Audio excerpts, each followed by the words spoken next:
The rain had begun before dawn, drumming against the high windows of St. Mary's Medical Center in Chicago, as though the heavens themselves were grieving with her. Inside a softly lit hospital room, Naomi Carter clutched the edge of her blanket, her body trembling with exhaustion after 10 relentless hours of labor. Every breath felt like it carried the weight of her entire life, and yet when the sound finally came, that piercing cry, fierce and new, the world stood still. The nurse, a kind woman with gentle hands, placed the infant in Naomi's arms. She was tiny, impossibly delicate, her skin warm against her mother's chest. Amara Elise Carter. Naomi whispered the name as though it were a prayer, her lips brushing her daughter's damp hair.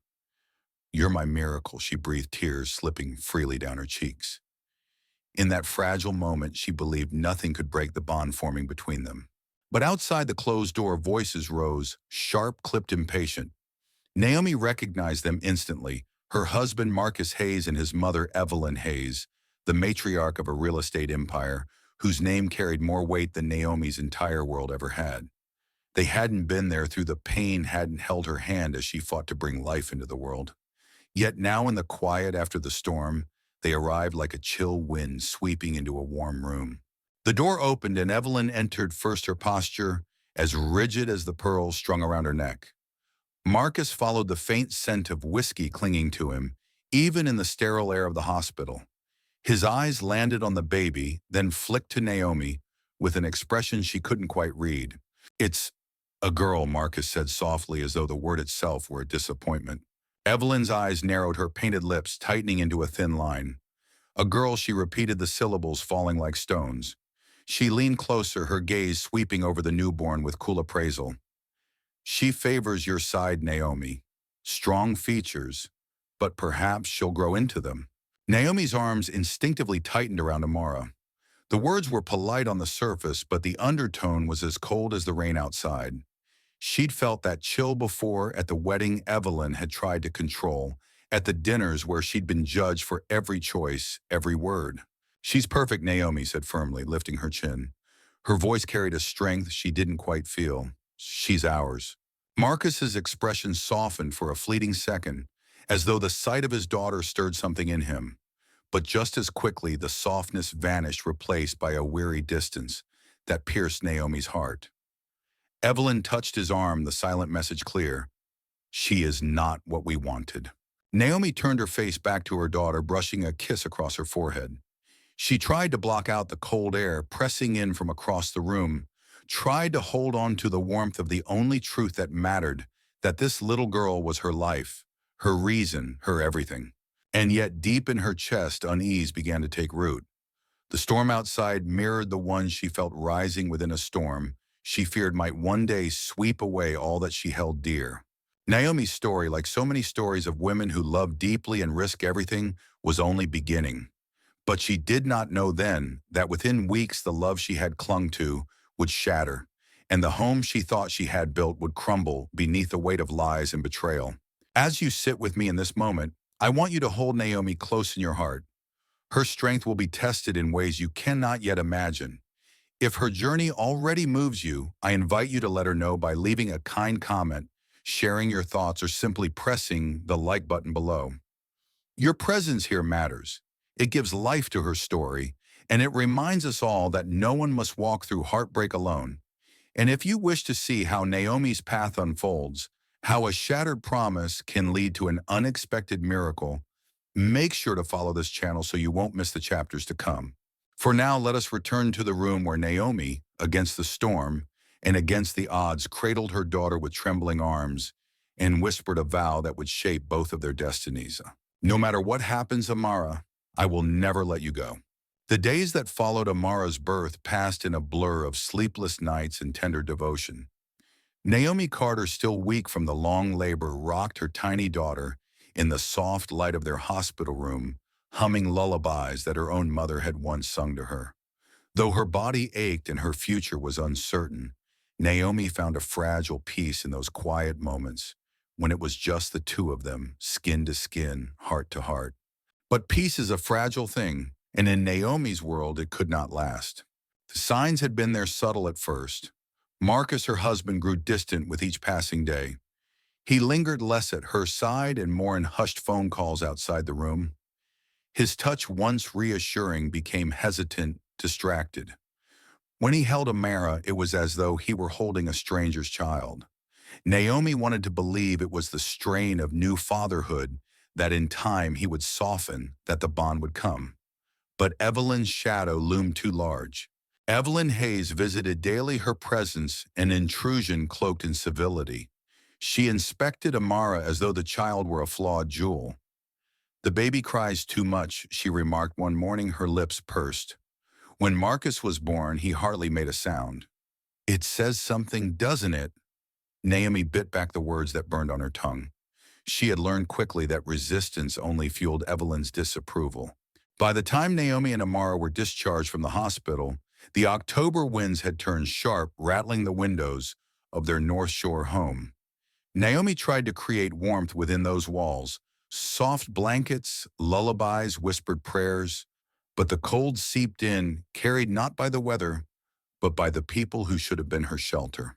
One gray morning, barely 2 weeks after Amara's birth, Naomi descended the stairs to find Evelyn standing in the kitchen, holding Marcus's shirt to the light. "Smell this?" Evelyn demanded, pressing the fabric toward her son. Marcus, bleary-eyed and nursing black coffee, leaned forward. Naomi caught the faint scent, instantly cheap perfume, heavy and unfamiliar. Her heart clenched. Evelyn's eyes glinted as she placed a silver earring on the table. "And this," she added smoothly. "Found it in his truck." Naomi's breath caught. "That's not mine," she said quickly, her voice trembling. But the silence that followed was suffocating. Marcus's gaze, clouded by fatigue and the remnants of drink, fixed on her with suspicion that cut deeper than any blade. "You've been cheating on me?" he asked, his voice low and dangerous. No, Naomi's protest burst from her chest. "Marcus, I've barely left the house. I've been here with Amara." "Liar." The words struck like a slap. His fist slammed against the table, making the coffee cups rattle. Upstairs, Amara began to cry, her tiny wails piercing through the heavy air. Naomi's body ached with the primal need to run to her, to hold her close, but Marcus's glare rooted her in place. "I know what you are," he spat. "My mother warned me." Evelyn's lips curled into something that was not quite a smile. "Some women marry into families like ours not for love, but for what they can take. Isn't that right, Naomi?" The floor seemed to fall away beneath her. The years she had spent proving herself, the sacrifices she had made, the love she had believed in, all twisted now into a cruel caricature. She opened her mouth to protest, but Marcus was already pulling a folded paper from his pocket. "Sign this," he demanded, thrusting it toward her. "Or I'll tell everyone about your betrayal. Who do you think they'll believe, me or you?" Naomi's hands shook as she scanned the document. It was a crude separation agreement filled with legal jargon she barely understood. She recognized enough to see the truth. It stripped her of every right, every claim, leaving her with nothing. Nothing but Amara. Her arms ached to hold her crying baby. Her body screamed for rest. But more than that, her soul recoiled from the trap closing around her. She looked up at Marcus, the man she had once promised to love, and saw no trace of the gentle husband she had believed him to be. All that remained was coldness, contempt, and the echo of a love that had died before she realized it. "I won't sign," she whispered, though her voice trembled. Marcus's hand shot out, gripping her arm with bruising force. "You will," he hissed, "or you'll regret it." Her heart broke in that instant, not for herself, but for the daughter whose cries grew more frantic upstairs. Naomi had always thought the cruelest pain was to lose love, but she learned in that moment the cruelest pain was to discover the man you once loved had chosen to believe the worst of you. Tears blurred her vision as she scrawled her name across the page, the pen heavy as iron in her hand. She didn't see Evelyn's triumphant glance at her son, didn't hear the faint rustle of the papers being folded away. All she could hear was Amara's cry, a desperate pleading call that cut through the storm of betrayal. Within the hour, Naomi stood outside the Hayes mansion, the October drizzle seeping into her thin coat. Amara lay against her chest, wrapped in a blanket too thin for the cold. A single diaper bag hastily packed held everything they owned now. The heavy iron gates closed behind her with a finality that left her breathless. She took one trembling step forward, then another toward the bus stop at the end of the street. The rain ran down her cheeks, mingling with her tears. She whispered into the soft curls of her daughter's hair. "They may have cast us out, my love, but we will rise. I don't know how, I don't know when, but I swear to you, Amara, we will build a life worthy of your light." The bus arrived with a hiss of brakes, its doors opening like the mouth of the unknown. Naomi clutched her daughter tighter, her resolve hardening with each heartbeat. She climbed aboard, leaving behind the gilded prison that had never truly been her home, stepping into the storm of an uncertain future. For the first time in her life, Naomi had nothing. Yet in her arms, she held everything that mattered. The years that followed were a test of fire, and Naomi Carter walked through the flames with only her daughter in her arms. Chicago's North Shore, with its marble foyers and private clubs, had become a memory. Now Naomi's world was a modest one-bedroom apartment on the city's south side, where the ceiling bore a faint water stain and the pipes rattled when the heat sputtered on. Yet to Naomi, it was a sanctuary. The Hayes name no longer lingered in her hallways. No one entered with scornful glances or veiled insults. Here it was, only her and Amara, mother and daughter, a fragile kingdom built from nothing but love. Each morning began before dawn. Naomi would rise quietly, careful not to wake the little girls still dreaming in the small bed they shared. She'd smooth back Amara's curls, kiss her forehead, then slip into the kitchen to start the battered secondhand coffee maker. At the small table, she opened her aging laptop and began her second job. Hours before her shift at the diner, she crafted marketing plans for small businesses, florists, barbershops, a bakery on 79th Street, all of them grateful for her careful touch. Her degree, the one she had been convinced to abandon when she married Marcus, finally had purpose again. Piece by piece, client by client, she was rebuilding the career she had once lost. But the money was never enough. Rent, groceries, daycare, utilities all consumed the modest check she earned from the diner and her freelance work. There were nights she skipped dinner so Amara could have seconds, mornings she counted coins before deciding if bus fare could stretch another day. Yet in the face of exhaustion, Naomi found her strength in the little girl, with eyes wide as the morning sky. Amara, now 3 years old, filled the tiny apartment with a joy so fierce it chased away the shadows. She laughed with abandon, sang made-up songs in the bathtub, and painted her world with crayons on scrap paper Naomi collected from her clients' old printers. "Mama," Amara said one morning as she dragged her step stool to the counter, "I can help."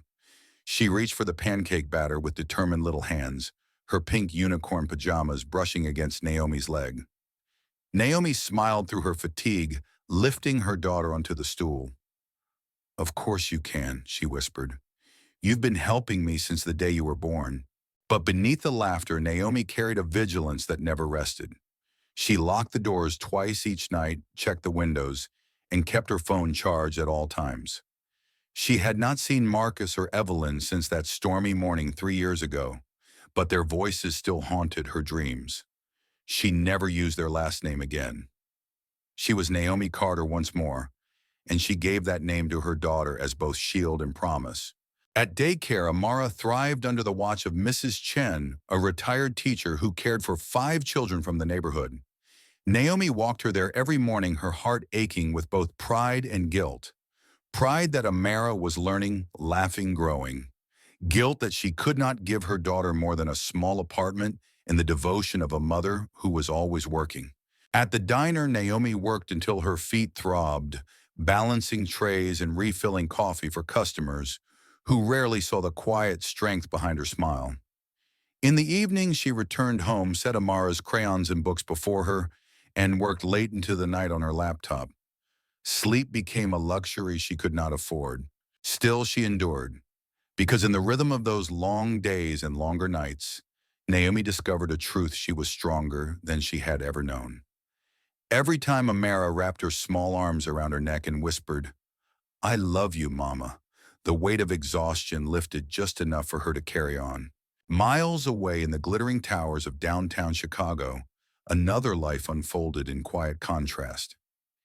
Ethan Whitmore, heir to a real estate empire that stretched from New York to Los Angeles, stood in his corner office as the sun rose over the city skyline. He had built a fortune on ambition and sacrifice, yet his eyes often drifted away from the spreadsheets and contracts to the horizon where memory lived. He had once loved a woman with laughter that lit up every room and eyes that saw straight through his carefully built walls. Naomi Carter. He had asked her to marry him on a warm summer evening in college, offering her a life of comfort and security. She had refused, believing his empire would always come before her heart. He had let her go, and for years he told himself it was the right choice. But when sleep eluded him, he still heard her voice. When silence filled his penthouse, he still felt the absence of her laughter. And though his name graced the city skyline, he could not escape the hollow ache of regret. For 18 months he had searched for her, quietly, carefully through private investigators and whispered inquiries. He found traces her maiden name on a freelance marketing profile, a faint trail in public records. But no address, no photograph, nothing to prove she was truly out there. Until now. One crisp morning, a report landed on his desk. The investigator's words blurred as his eyes fixed on the page. Naomi Carter, address Southside Chicago, occupation waitress, freelance consultant, dependent Amara Elise Carter, age 3. Ethan's hand trembled as he read. The little girl bore Naomi's last name. There was no mention of a father. For the first time in years, hope flickered within him. The woman he had never stopped loving was alive here, building a life against all odds. And she had a daughter whose eyes in the photograph, clipped to the report, mirrored Naomi's own. Ethan closed the file slowly, the weight of 3 years pressing down on him. He had the power to find her now, to see her again, to finally tell her the words he had carried all this time. But he also knew after everything she had endured, he could no longer simply walk back into her life. And yet as the city stirred awake beneath the pale autumn sky, Ethan Whitmore made a silent vow. Whatever it took, however long it took, he would find a way back to Naomi Carter. For in the shadows where she had survived, he still saw the light she carried, and he knew he could never let it fade again. The city was alive with the hum of another autumn morning, the kind that draped Chicago in a haze of amber light and crisp air. Naomi Carter tightened her scarf around her neck as she hurried down the cracked sidewalk, Amara's small hand curled securely in her own. The little girl, bundled in a pink jacket, chattered about the pumpkins lined up outside the corner grocery store. Naomi smiled, though her mind was already racing ahead to the double shift at the diner, the freelance deadlines waiting on her laptop, the bills piled on the kitchen counter. Life had become a constant balancing act, and she feared that at any moment everything could come crashing down. Yet when Amara laughed, the world softened, if only for a heartbeat. Naomi kissed the crown of her daughter's curls before dropping her off at Mrs. Chen's daycare. "Be good today, my love," she whispered.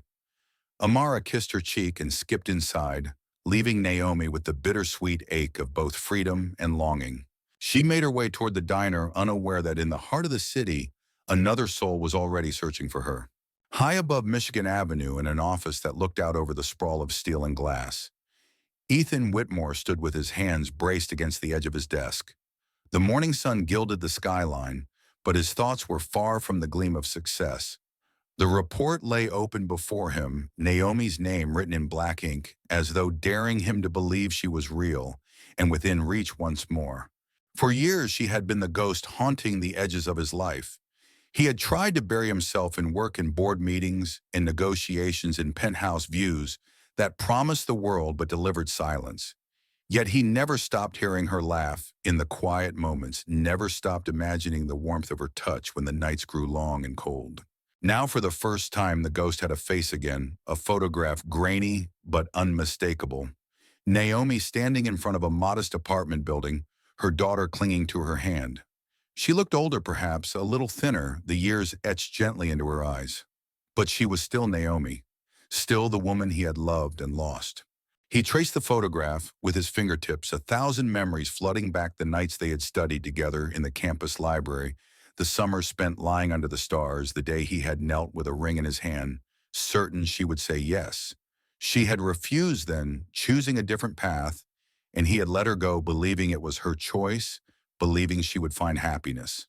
Now he saw the truth in the lines of her face, the quiet strength she carried. She had not been living in the ease he once imagined for her.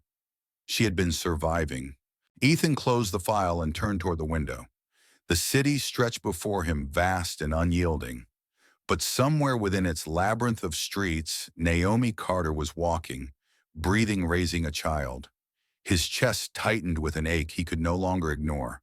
That evening he acted, not with a grand gesture, but with the quiet determination that had built his empire. He dismissed his driver and walked the streets himself, tracing the path the investigator had mapped. It led him to a humble diner tucked between a laundromat and a secondhand bookstore. The sign flickered faintly, its neon letters buzzing against the twilight. Through the window, Ethan's breath caught. There she was. Naomi moved between the tables, balancing plates with practiced grace. Her uniform was plain, her hair tied back, but her presence lit the room in a way no chandelier could. She leaned down to place a plate before an elderly man, her smile gentle, her laughter soft. Ethan stood frozen, his heart pounding, as though he were a boy again, seeing her for the first time across the campus courtyard. She had not seen him yet. He watched her move, the rhythm of her steps familiar, the curve of her smile unchanged. The years between them seemed to collapse in an instant, leaving him standing in the echo of a love he had never forgotten. The bell above the diner door jingled as he pushed it open. The scent of coffee and fried potatoes greeted him, mingling with the murmur of conversation. Naomi looked up from behind the counter, and their eyes met. For a heartbeat, the world held its breath. Her lips parted, her eyes widening in shock. The tray she held trembled in her grasp, and for a moment Ethan feared she might drop it. He stepped forward, but she took a half step back, the color draining from her face. "Naomi," he said softly, his voice thick with emotion he could no longer hide. She shook her head as though denying the reality before her. "Ethan." The name escaped her lips like a whisper torn from a dream. Her gaze flicked around the diner at the customers, the curious eyes, the ordinary safety of her world. Then without another word, she turned and hurried through the swinging door into the kitchen. Ethan's chest constricted. He followed, pushing past the curtain of steam and clattering pans. She was there, her hands braced against the counter, her breath coming fast. "Don't," she whispered without turning. "Please don't." "Naomi," he said again, gentler this time. "It's me. I've been looking for you." Her shoulders shook, but she did not face him. "You shouldn't have." Why? His voice broke raw and searching. Why hide from me? At last she turned. Tears glistened in her eyes, her expression a storm of fear and longing. "Because you deserve better than the woman I've become." The words pierced him, and he took a step closer, aching to bridge the years that had stolen so much. But Naomi turned away again, her voice trembling. "Please, Ethan," she whispered, "just go." And though every instinct screamed to stay, to hold her, to fight for her, Ethan paused. In her eyes, he saw the walls she had built from pain, the fragile strength that held her together. He could not break them, not yet. He nodded once, though the movement nearly crushed him. "I'll go," he said quietly. He placed a card on the counter, his number scrawled beneath his name. "But Naomi, I'm not giving up." With that, he left her in the steam-filled kitchen, her trembling hands clutching the edge of the counter, as though it were the only thing holding her upright. Outside, the city lights flickered awake, casting long shadows on the street. And in the glow of those lights, Ethan Whitmore made a vow he would not lose her again. Not this time. The night after their unexpected encounter, Naomi barely slept. She lay awake in the small bed she shared with Amara, staring at the faint glow of the street lamp filtering through the curtains. Every time she closed her eyes, she saw him, Ethan Whitmore, standing in the diner doorway, his gaze carrying the weight of years lost and words unspoken. She told herself it couldn't matter. He was part of another life, a life she had buried when she walked away from the Hayes mansion with nothing but her newborn daughter. Ethan didn't belong in this world of chipped plates and overdue rent. He belonged in penthouses with sweeping views of the lake and boardrooms where fortunes shifted with a word. And yet, when his eyes had met hers, her heart had remembered him. The same way it remembered the sound of rain on the library windows in college when they'd studied late into the night. The same way it remembered the warmth of his hand brushing hers, the electricity of a love that had once been so certain. She turned onto her side and found Amara sleeping soundly, her tiny arm draped across Naomi's chest. The child murmured in her dreams, and Naomi kissed her curls, whispering, "You're all that matters." Still deep within her, the image of Ethan lingered, refusing to fade. The following morning, the diner bustled with its usual chaos. Naomi tied her apron tighter, forcing her mind into the rhythm of coffee, refills, the sizzle of bacon, the chatter of regulars. But her composure cracked when the bell above the door chimed. He was there. Ethan stood framed in the doorway, sunlight spilling over his broad shoulders, his tailored coat still dusted with the chill of the morning air. His presence seemed to still the noise of the diner, as though the room itself paused to acknowledge him. Naomi's breath caught. She turned sharply, pretending to busy herself with the coffee pot. Her hands trembled as she poured the dark liquid, spilling over the rim. She cursed under her breath and grabbed a cloth, willing her heartbeat to steady. But Ethan had already seen her. His lips curved in the faintest smile, one that held no arrogance, only quiet relief, as though finding her here in this simple diner was a gift he hadn't dared to hope for. He chose a booth near the window, his gaze never leaving her. Naomi's steps faltered. She wanted to flee, to disappear into the kitchen, as she had the night before. But something stronger than fear held her in place. Perhaps it was curiosity. Perhaps it was the memory of the man who had once known her soul better than anyone. Taking a deep breath, she forced herself forward, her notepad clutched in her hand. "Good morning," she said softly, her voice steadier than she felt. Ethan looked up at her, and for a moment the years between them vanished. "Good morning, Naomi," he replied, his voice rich, low, filled with something that made her pulse quicken. She lowered her eyes quickly, scribbling on her pad, though she hadn't asked for his order. "What will it be?" "Coffee," he said. "Black, and a chance to talk to you." Her hand stilled on the paper. She looked up, meeting his gaze, and found no mockery there, only sincerity and a longing that mirrored her own buried ache. "You shouldn't be here," she whispered. "Then why does it feel like I've finally come home?" The words wrapped around her, dangerous in their gentleness. She swallowed hard, willing her composure not to break. "Your coffee will be out in a minute," she said briskly, retreating toward the counter before her heart betrayed her. From the booth, Ethan watched her move with quiet determination. He didn't press, didn't rise to follow her this time. He simply waited, as though he knew she would return. And she did. Minutes later, she set the steaming cup before him, their fingers brushing briefly in the exchange. The contact was electric, a jolt that left her breathless. She pulled back quickly, but Ethan's eyes caught hers once more. "Naomi," he said softly, "please, let me explain. Let me be part of your life again." She shook her head, fighting the pull of his voice, the storm he awakened within her. "My life is not yours to step into."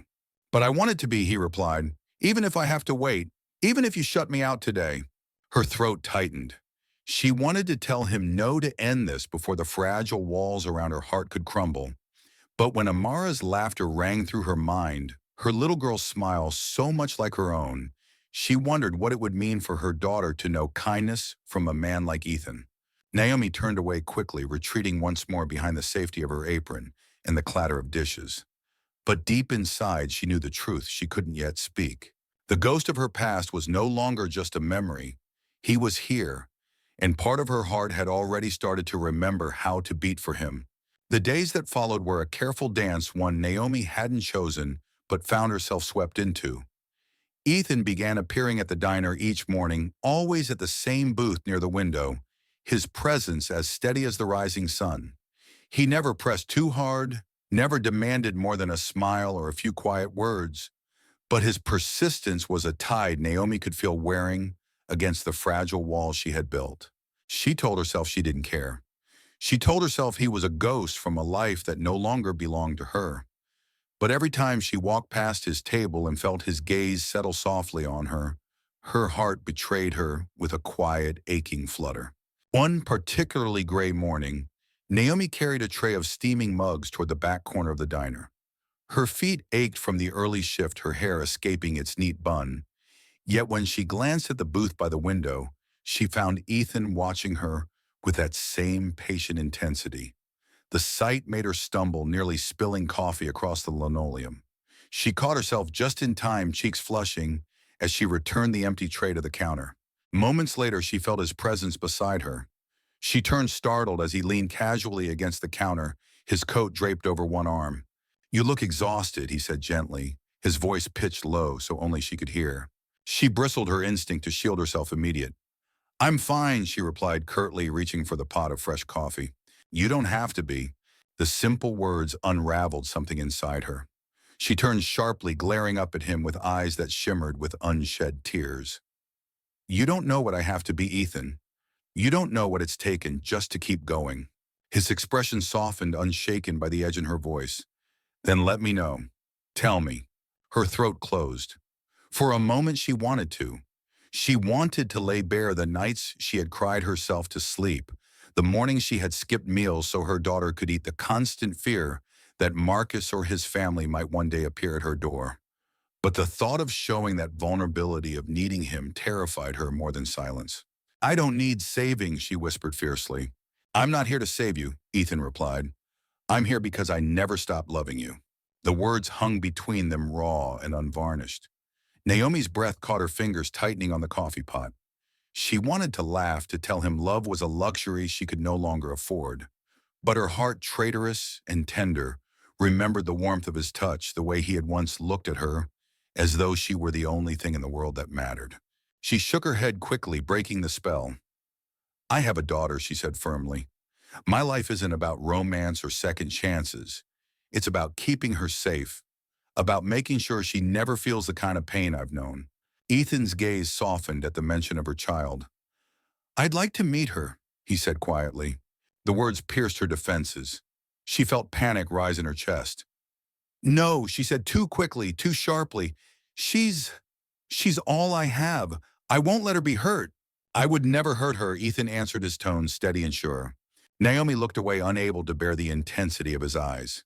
She busied herself with wiping the counter, though her hands trembled. "You don't understand, Ethan. You can't just walk back into my life and expect everything to be the way it was." "I don't expect that," he replied. "I just want a chance. One chance to prove to you that we can build something better than what was stolen from you." She froze, her breath catching at his choice of words. Stolen. That was exactly how it felt, the life she had been denied, the love she had been forced to bury. She swallowed hard, blinking back the sting in her eyes. Finally, she turned to him, her voice barely a whisper. "You don't know how broken I am, Ethan. You deserve someone whole." For the first time, Ethan's composure cracked. He reached out his fingertips, grazing hers as she clutched the cloth. The touch was light, careful, almost reverent. "Naomi," he murmured, "you've always been whole. You just can't see it through the scars." Her breath shuddered, her walls threatening to crumble.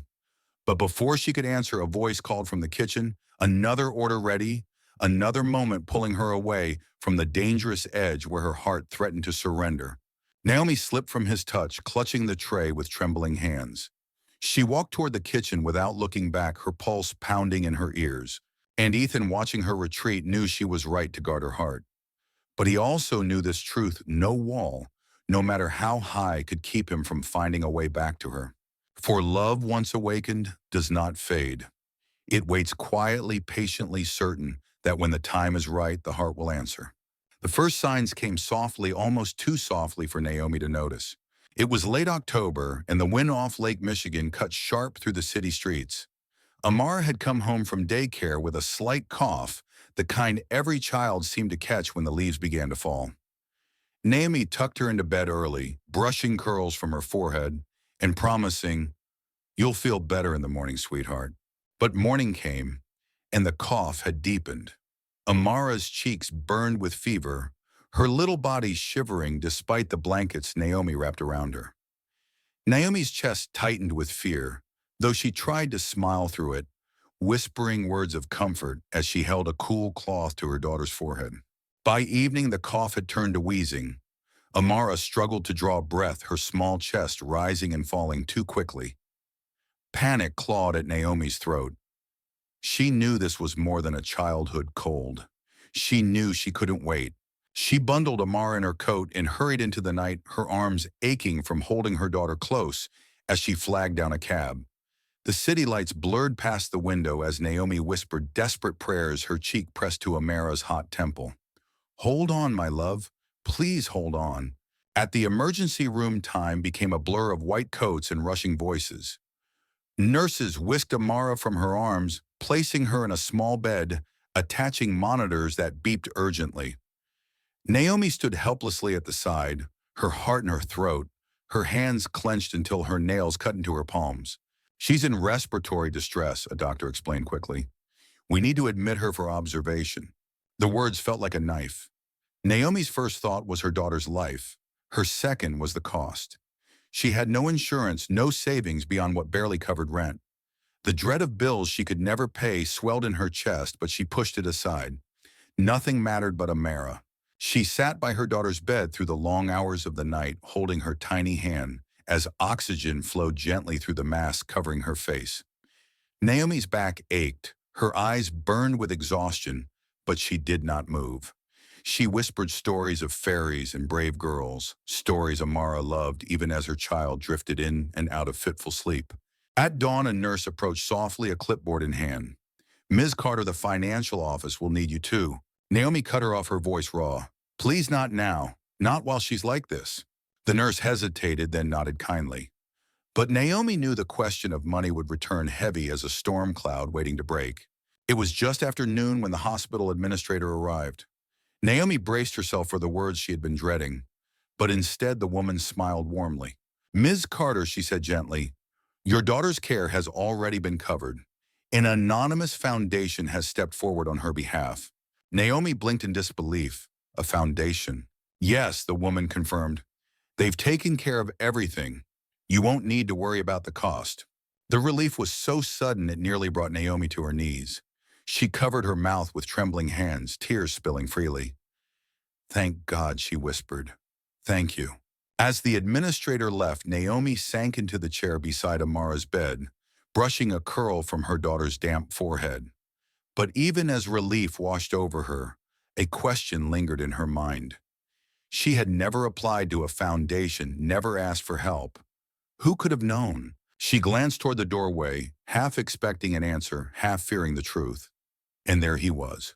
Ethan Whitmore stood silently in the hall, his tall frame framed by the glow of the afternoon sun. He did not step inside, did not announce himself. He only watched, his expression tender, yet restrained, as though afraid one wrong move would shatter the fragile peace of the moment. Naomi's breath caught. The truth dawned with quiet certainty. This was his doing. Her heart tightened with a storm of emotions, gratitude, anger, longing, fear. She wanted to rush to him to demand why he had done this, why he had crossed a line she had drawn so carefully. Yet when Amara stirred and whispered softly, Mama Naomi's resolve wavered. She turned back to her daughter, squeezing her hand. I'm here, my love. I'm right here. But in the corner of her vision, she saw Ethan still standing, still waiting. And in that moment, Naomi realized the walls she had built were no longer enough to keep him out. The steady rhythm of the monitor was the only sound in the hospital room, a fragile assurance that Amara's small chest continued to rise and fall beneath a thin blanket. Naomi sat close, her fingers lightly entwined with her daughter's, her body aching with exhaustion, yet unwilling to close her eyes. She had spent the night at Amara's side, watching every breath, every tiny movement, as though her own vigilance alone could keep her daughter safe. It was in that haze of sleeplessness that Naomi noticed the figure slumped in the chair against the wall. For a moment she thought her weary mind was playing tricks on her, but then the light shifted, and there he was, Ethan Whitmore. His head tilted slightly forward, his strong hands resting in his lap, his long frame folded awkwardly in the hospital chair. He was asleep, but even in rest, his presence filled the room. Naomi's heart clenched. She had not asked him to be here. She had not wanted him to see her like this, fragile, worn, stripped of the armor she wore in the world. Yet here he was, quietly keeping vigil, as though it were the most natural thing in the world. A flood of emotion surged within her: gratitude for his presence, anger at his intrusion, fear of what his return might mean. Her hand trembled as she reached for the cup of water on the tray, the sound of her movement stirring him awake. His eyes opened slowly, soft and clouded with sleep. The moment he saw her, they cleared focused warm. Naomi, he murmured, his voice rough from rest. She drew in a sharp breath, her defenses rising. What are you doing here? I couldn't leave, he admitted, simply rising to his feet. I needed to make sure you were both all right. Her gaze narrowed, suspicion flickering through her exhaustion. The hospital said some foundation covered Amara's treatment. She studied him, her voice low but sharp. That was you, wasn't it? He hesitated, the faintest pause giving her the answer before his words confirmed it. Yes. Naomi's chest tightened, her breath quickening. You had no right. I had every right, Ethan countered gently, his voice steady but not demanding. Naomi, I couldn't stand by knowing your daughter, knowing you were in need. You deserve better than struggling alone. Her eyes filled, but the tears burned hot with more than gratitude. Do you think I haven't fought for her every single day? Do you think I haven't sacrificed everything? Her voice broke, quiet yet fierce. We've survived without anyone. Without you. I don't need your money to prove I can care for my child. Ethan took a step closer, his expression aching with sincerity. I never doubted that. Naomi, you've done the impossible. You're the strongest woman I've ever known. His voice softened, carrying the weight of years unsaid. But strength doesn't mean you shouldn't have help. You've carried too much for too long. Naomi turned away, her fingers brushing Amara's cheek. She's my whole world, she whispered, her voice trembling. I can't let anyone near her who might take that world away. Ethan knelt beside the bed, his eyes level with hers, his presence steady and calm. Naomi, look at me. Slowly she did. I don't want to take your world. I want to be part of it. If you'll let me. Her throat tightened as she studied him. For a moment the years fell away, and she saw the man who had once held her hand under the stars, who had once dreamed a future with her. But reality pressed in, heavy and sharp. It's not that simple, she whispered. I know, he replied. But we don't have to decide everything today. Just let me be here. For you. For her. Naomi's gaze flicked to Amara, whose breathing had steadied beneath the mask. As if sensing the weight of the moment, the little girl stirred, her eyelids fluttering open. Mama Amara's voice was hoarse, barely more than a whisper. Naomi leaned forward instantly, brushing her daughter's curls. I'm here, sweetheart. Amara's eyes drifted toward Ethan, confusion and curiosity mingling in her tired gaze. Who's that? Naomi's breath caught. Her heart thundered as she searched for an answer. But before she could speak, Ethan leaned closer, his expression gentle and kind. I'm a friend, he said softly, offering a small smile. Someone who's very glad to meet you. Amara blinked slowly, studying him with the fearless honesty only a child could possess. After a moment, her lips curved faintly. You look sad. The words, innocent yet piercing, stole the air from the room. Ethan's smile trembled, his eyes glistening with something Naomi hadn't expected to see: vulnerability. Naomi's chest ached. In that instant, she saw not the billionaire whose name graced skyscrapers, but the man she had once known, the man who had loved her wholly without pretense. As Amara's eyes fluttered shut again, drifting back into sleep, Naomi turned back to Ethan, her defenses weakened by the quiet exchange. She wanted to tell him to leave, to keep her carefully built world intact. But the words would not come. Instead, she sat in silence, her hand still holding her daughter's, her heart torn between fear and a longing she had tried so hard to bury. And Ethan, watching her with eyes that spoke more than any words could, knew this was only the beginning. The storm outside had finally passed, but in Naomi's heart the wind still raged. Amara's condition improved steadily under the hospital's careful watch. Each day her breathing grew easier, her color returned, and the spark in her little eyes began to flicker once more. Naomi's relief was immeasurable, though exhaustion clung to her like a second skin. She had lived the past few days in a state of constant alert, running on pure instinct, never allowing herself to rest. On the third morning, as sunlight spilled softly across the hospital room, Ethan appeared again, not as a shadow in the doorway, but with a quiet knock before stepping inside. Naomi looked up, her heart tightening at the sight of him. She wanted to tell him to leave, to protect the fragile balance she had built. Yet something inside her hesitated. He carried a small bag of children's books and a plush bear with a blue bow. Without a word, he set them on the bedside table. Amara, sitting up with her oxygen mask removed for the first time, reached eagerly for the bear. "He's soft," she whispered, her voice still weak but filled with wonder. Ethan smiled, kneeling beside her bed. "He needed a little girl to love him," he said softly. Naomi's throat ached at the gentleness in his voice, the way Amara looked at him with unguarded trust. For the first time in years, Naomi felt the pull of something dangerous hope. Later that afternoon, as Amara drifted into a peaceful nap, Ethan drew Naomi aside. "She needs time to heal," he said, his voice low. "A place quiet, clean, safe. Somewhere you can rest too." Naomi frowned, wary. "We have a home." Ethan hesitated before answering. "You have a place to survive, but you deserve more than survival." He slid a folded paper across the table. On it was an address, a guest house on the edge of Lincoln Park, nestled among trees and far from the noise of the city. "It's mine," he continued, "but no one uses it. Stay there while Amara recovers, just until she's strong again." Her pulse quickened. "And what happens when she is—" "You expect me to stay in your world?" He shook his head, his gaze steady. "I expect nothing. Only that you both have the space to breathe." Naomi's eyes burned as she looked away. She wanted to refuse to cling to her independence like a shield. But when she glanced back at Amara, pale against the pillows, she knew she couldn't let pride endanger her daughter's recovery. That evening they left the hospital together. Ethan drove them in quiet dignity, the hum of the car a soft backdrop to Naomi's racing thoughts. Amara dozed in her car seat, clutching the bear tightly. When they arrived, Naomi drew in a sharp breath. The guest house was modest compared to the towering buildings Ethan surely called home, yet to her it seemed like a sanctuary. Pale stone walls wrapped around wide windows and a small garden, still clinging to the last colors of autumn, framed the entrance. Inside, the rooms were warm, filled with soft light and the faint scent of lavender. The kitchen was stocked, the linens fresh.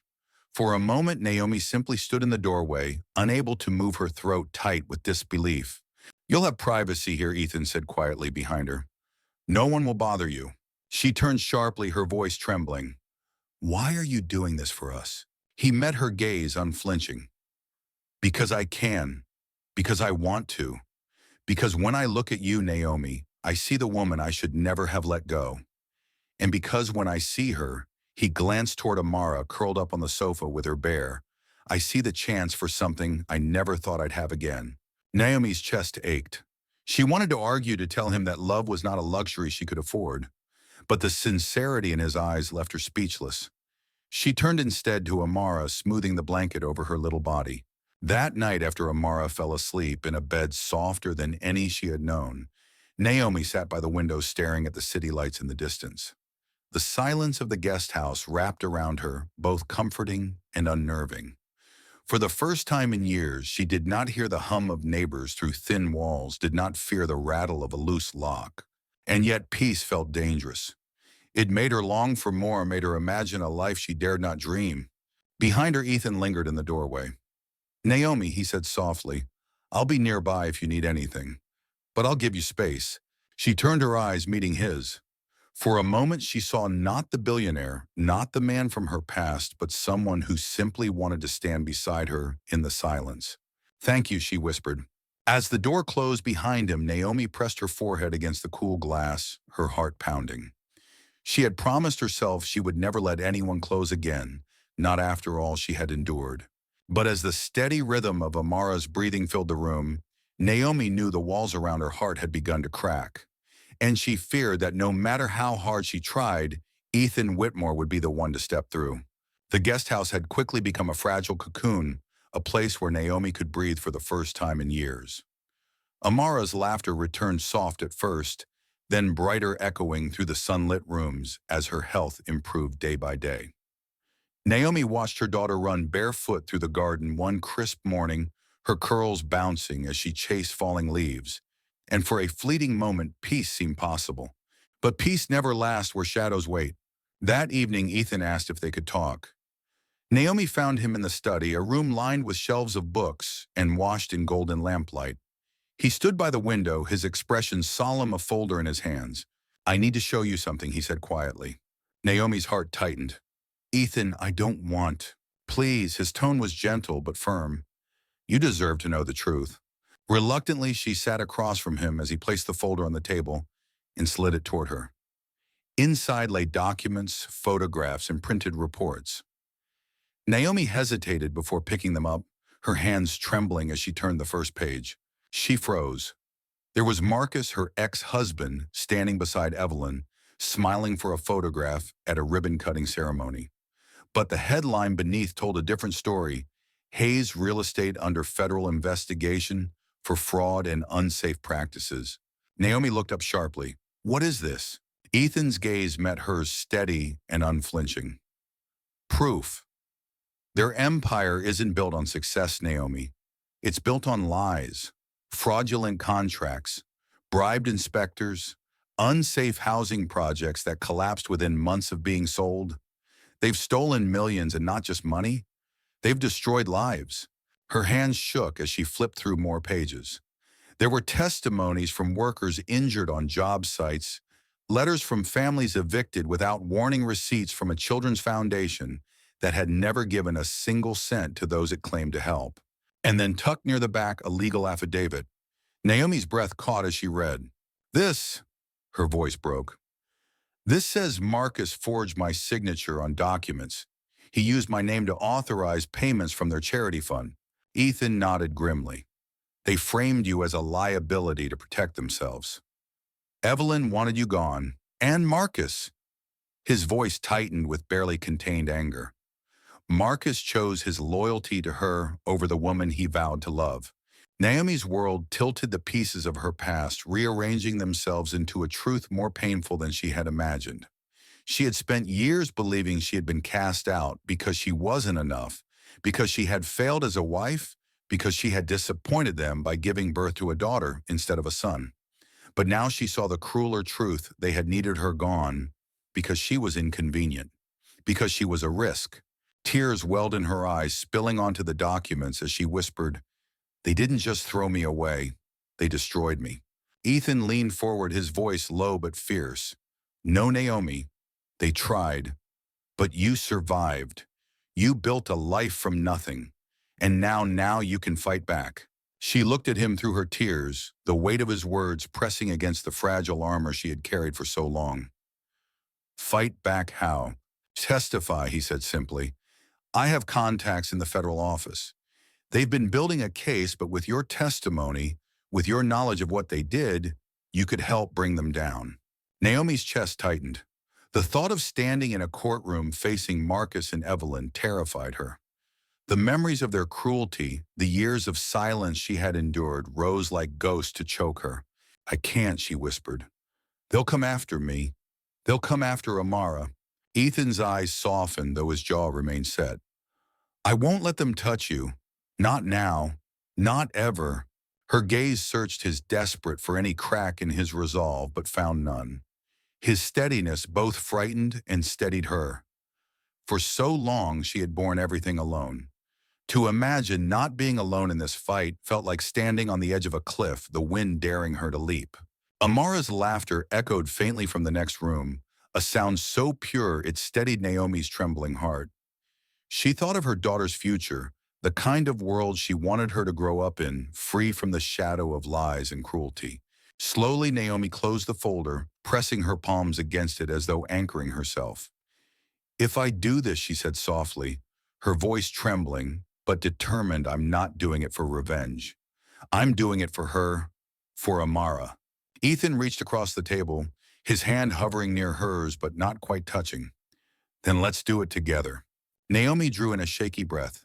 For the first time in years, the chains of fear began to loosen around her heart. She wasn't sure yet if she could trust Ethan completely, but she knew that she could no longer allow Marcus and Evelyn to write the story of her life. This time she would hold the pen. The folder lay on the table long after Ethan left the study, its pages heavy with truths Naomi had never dared to face.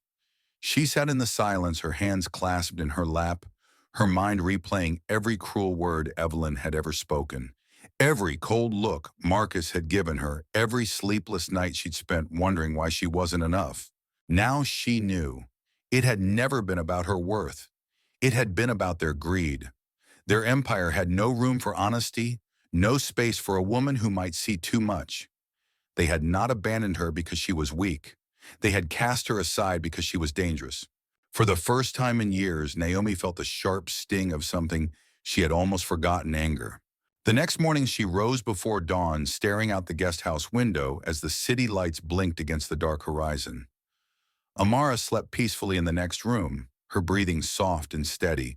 Naomi touched her daughter's curls, brushing them gently from her face, and whispered, "I won't let them take anything more from us." Later that day, she found Ethan waiting in the kitchen. He had made coffee, the aroma filling the air. She studied him for a long moment before speaking. "I'll testify." He looked up quickly, his eyes searching hers. "Naomi, you don't have to decide yet." "I've decided," she interrupted, her voice steady, though her hands trembled. "I've been silent for too long. I can't undo what they did to me, but I can stop them from hurting anyone else. And I won't let Amara grow up thinking her mother was too afraid to stand." Ethan's gaze softened with something deeper than admiration, something like reverence. "You're braver than you know." Naomi shook her head, swallowing hard. "I'm terrified." He stepped closer, his voice gentle. "Courage isn't the absence of fear, Naomi. It's choosing to fight in spite of it." Her throat tightened, her eyes burning. She looked away quickly, unwilling to let him see how much his words reached her. Yet even as she turned, she felt his hand brush hers, just a whisper of contact enough to steady her without demanding more. That afternoon, Ethan arranged a quiet meeting with a federal investigator in a discreet office downtown.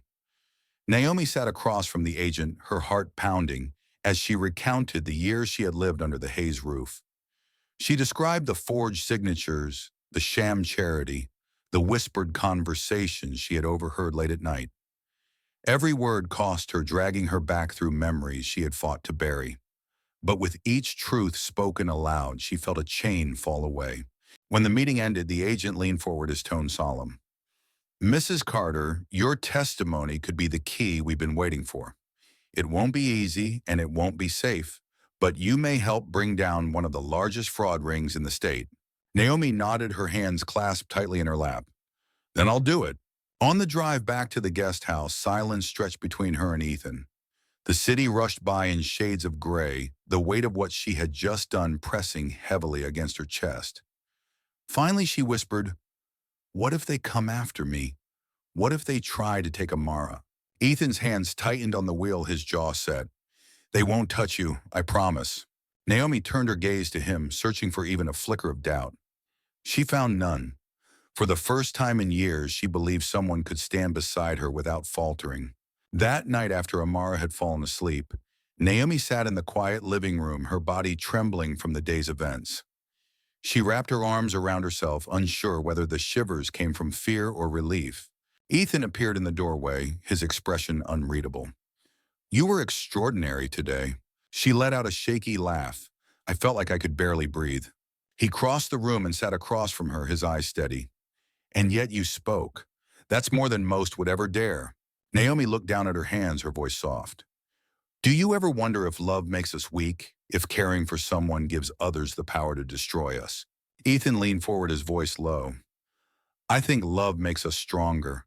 It gives us something worth protecting, worth fighting for." Her eyes lifted to his, and for a long moment neither spoke. The unspoken stretched between them, fragile and dangerous, yet undeniable. Naomi's heart ached with the memory of what they had once been, with the longing for what they might be again. But as Amara stirred softly in the next room, Naomi tore her gaze away. She couldn't let herself fall, not yet. Still, as she lay in bed later, Amara's tiny hand curled in hers, Naomi realized something had shifted. For the first time in years, she wasn't only surviving, she was choosing. And that choice, terrifying, uncertain, but hers was the beginning of freedom. Naomi had expected fear. She had expected long nights staring at the ceiling, wondering if she had made a mistake. But she had not expected the storm to come so swiftly or with such calculated cruelty. The news broke less than a week after she gave her testimony. Morning headlines screamed across Chicago. Hayes family under attack, vindictive ex-wife behind false claims. Naomi stood frozen in the kitchen of the guest house, the paper trembling in her hands. A photograph of her taken outside the federal building glared back at her eyes-wide face, pale, the caption beneath painting her as a bitter woman seeking revenge. Amara padded sleepily into the room, rubbing her eyes. Mama, why are you sad? Naomi forced a smile, setting the paper aside and pulling her daughter into her arms. I'm not sad, baby. I'm just tired. But as she held her close, her chest burned with fury. They weren't just trying to discredit her. They were using every weapon at their disposal to destroy her again. By afternoon, the phone began to buzz. Unknown numbers left voicemails filled with venom. Anonymous messages flooded her email, calling her a liar, a gold digger, worse. Some were threats, their words chilling enough to make her check the locks twice before sundown. Ethan returned to the guest house that evening to find Naomi pacing the living room, her arms wrapped tightly around herself. Her eyes were red, though she had refused to cry in front of Amara. They've started already, she whispered as he set down his coat. The lies, the threats. They're trying to break me. Ethan's jaw tightened, his blue eyes flashing with restrained anger. They won't succeed. They can smear your name, Naomi, but they can't erase the truth. And you're not alone this time. She turned to him, her voice shaking. What if they come after Amara? What if they won't? His voice was firm, leaving no space for doubt. I've doubled security around the guest house. No one gets near her. No one touches her. Her throat tightened, tears threatening to spill. I don't want her growing up in fear, Ethan. She deserves better than this. He stepped closer, his hand brushing her arm gently. And she will have better, because you're fighting for her future, even when it costs you everything. Naomi searched his face, her walls trembling under the weight of his certainty. She wanted to believe him, to let herself rest in the strength he offered. But the scars of betrayal made her cautious. That night, after Amara had drifted off to sleep, clutching her bear, Naomi sat at the window, staring out at the quiet street below. The faint hum of the city beyond the trees seemed distant, unreal. She wrapped a blanket around her shoulders, her body trembling with both fear and resolve. Ethan joined her, carrying 2 mugs of tea. He set one beside her, then sat across the small table, the lamplight soft on his face. They'll try everything, he said quietly. They'll use the press. They'll buy silence. They'll twist every word you've spoken. Naomi knotted her fingers tight around the mug. And what if they win? Ethan leaned forward, his gaze steady. Then we fight harder. We bring more evidence. We stand taller. The Hayes family has built their empire on fear and lies, but fear only works if you let it silence you. Her lips trembled. I'm so tired of being afraid. He reached across the table this time, taking her hand in his. His touch was firm, grounding, as though he could anchor her with the strength she no longer trusted in herself. Then let me carry the fear for a while, he whispered. The warmth of his hands seeped into her skin, breaking through the cold that had gripped her for years. For a moment, Naomi allowed herself to lean into the comfort, to breathe in the steadiness he offered. But even as she drew strength from him, the shadows lingered. She knew the Hayes family was far from finished. Their wealth bought silence, their power bought loyalty, and their hunger for control would not stop until she was silenced or until she brought them down completely. That night, Naomi slipped into Amara's room, watching her daughter sleep peacefully beneath the glow of the nightlight. She bent to kiss her curls, whispering softly, I'll keep you safe, no matter what it takes. Behind her, Ethan lingered at the doorway, watching the woman who had once stolen his heart and now carried the weight of a war she had never asked for. In that moment, he vowed silently that he would not only protect her, he would help her win.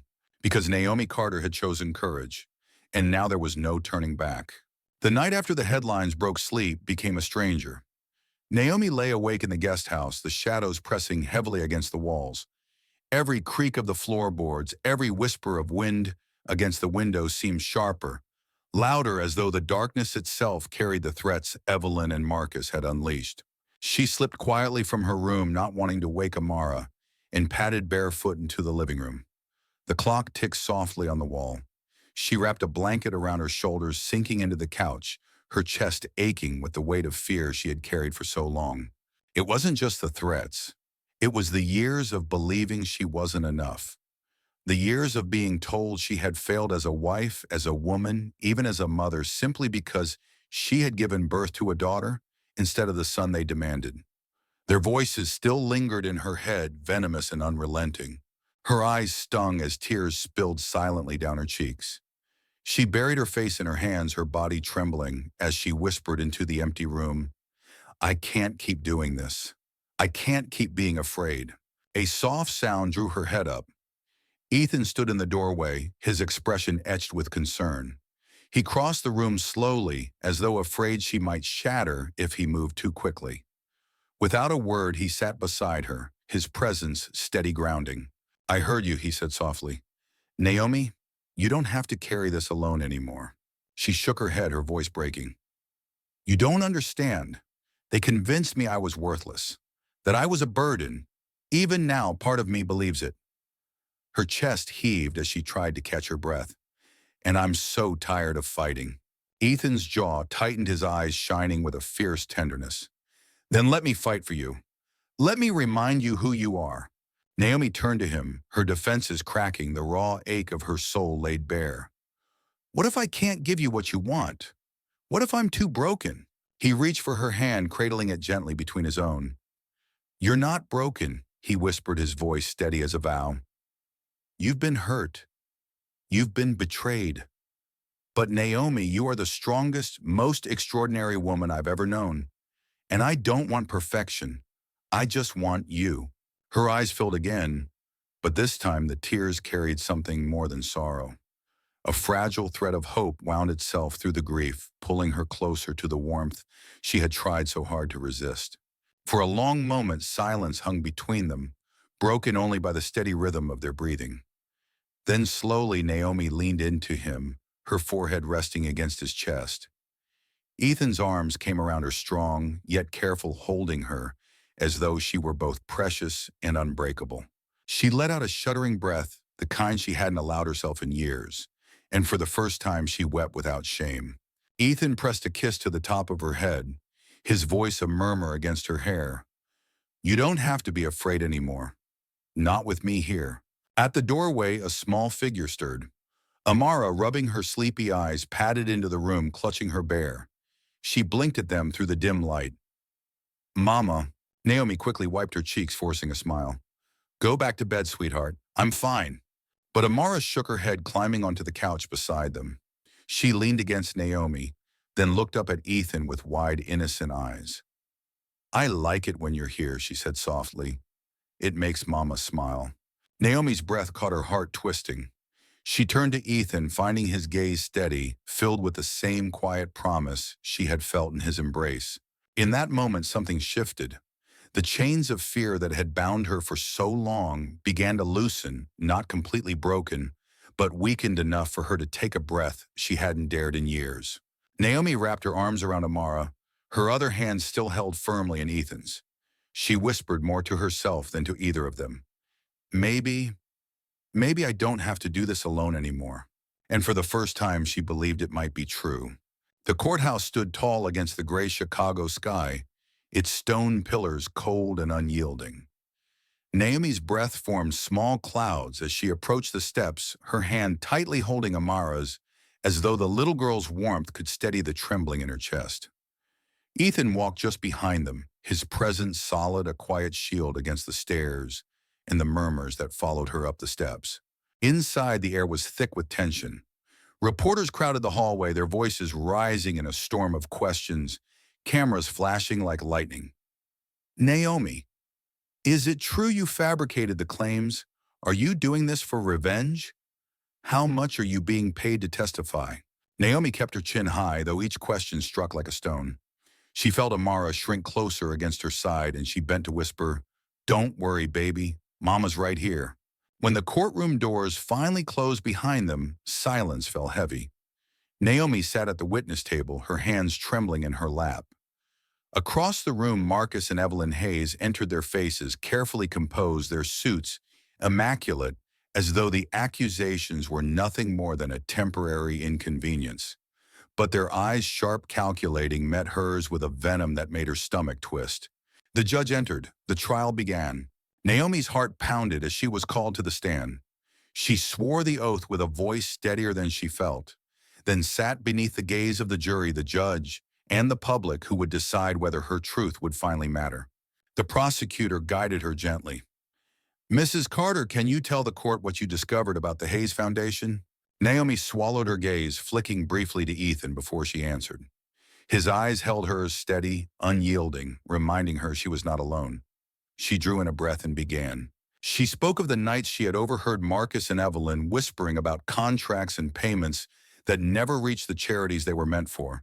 She described the day Marcus had thrust the separation papers at her name already forged on documents authorizing the transfer of funds.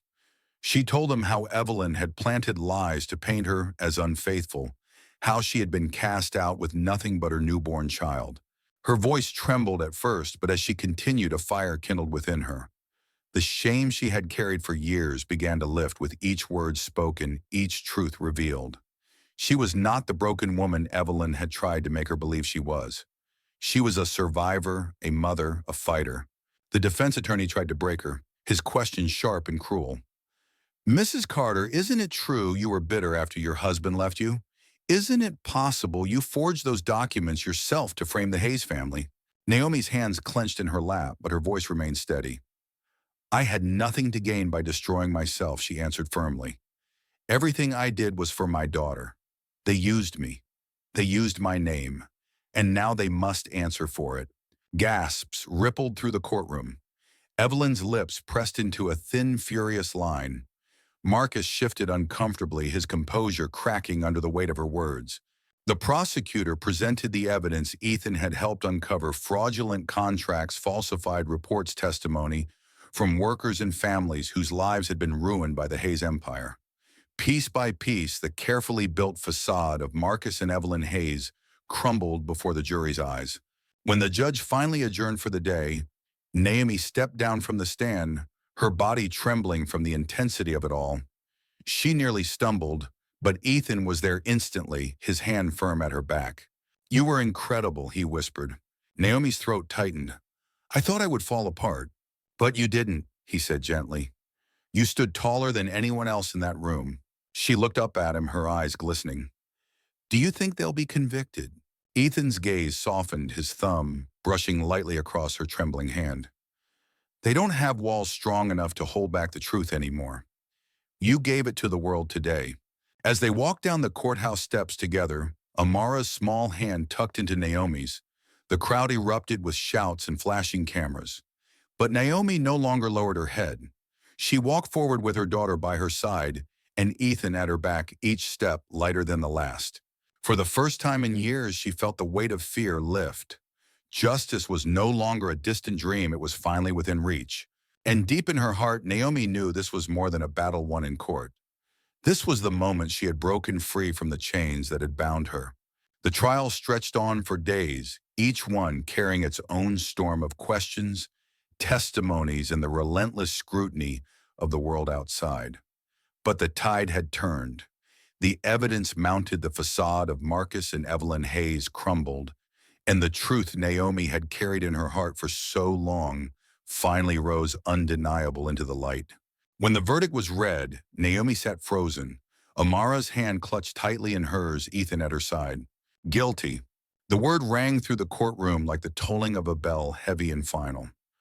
Marcus lowered his head, his shoulders sagging with the weight of a future he could no longer control. Evelyn's expression shattered the steel mask of superiority, cracking at last. Naomi didn't feel triumph. She felt release, as though a burden she had carried for years had finally slipped from her shoulders. She turned to Amara, whose wide eyes searched hers, and whispered softly, "It's over, baby. We're free." In the days that followed, the world seemed to breathe differently. The whispers that had once haunted Naomi turned into words of admiration. Strangers wrote letters thanking her for her courage, telling her she had given them hope. The threats faded, replaced by support she never expected to find.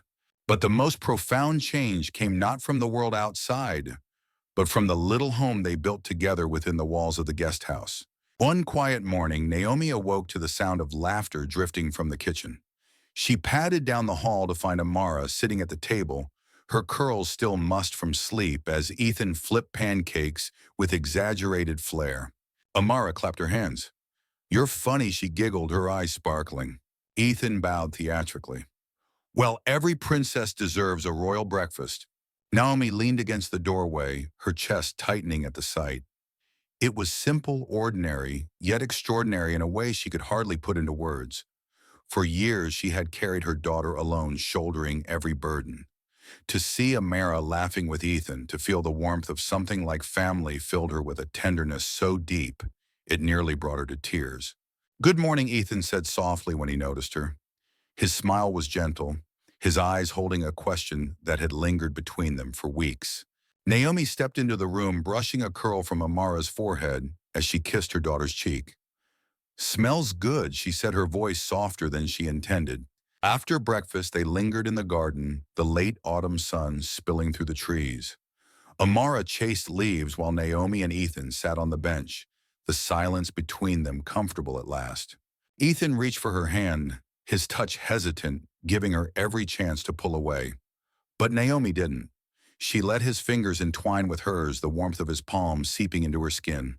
"Naomi," he said quietly, his voice thick with emotion, "I know the past has left scars. I know trust doesn't come easily anymore. But I love you. I never stopped. And I want, if you'll let me, I want to build a life with you, with Amara." Her breath caught tears welling in her eyes. For years she had feared love, believing it was a weakness, a door that led only to heartbreak.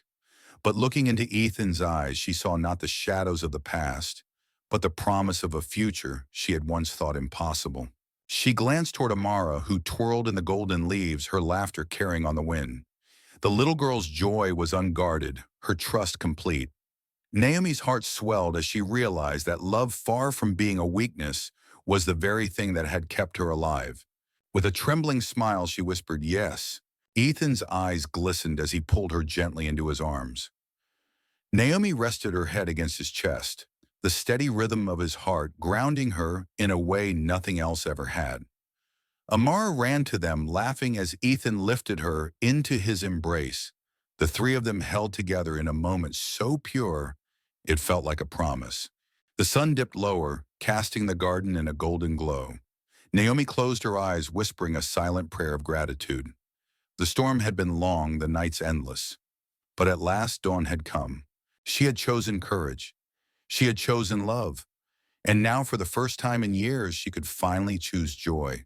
And if Naomi's journey touched your heart, if her fight, her love, and her courage reminded you that even in the darkest nights, dawn always comes, I invite you to share your thoughts below. Leave a comment, let us know what part of her story moved you most, and press the like button so her story can inspire others. And if you wish to walk with us into more stories of love, strength, and hope, make sure to follow this channel. Together we can keep these stories alive.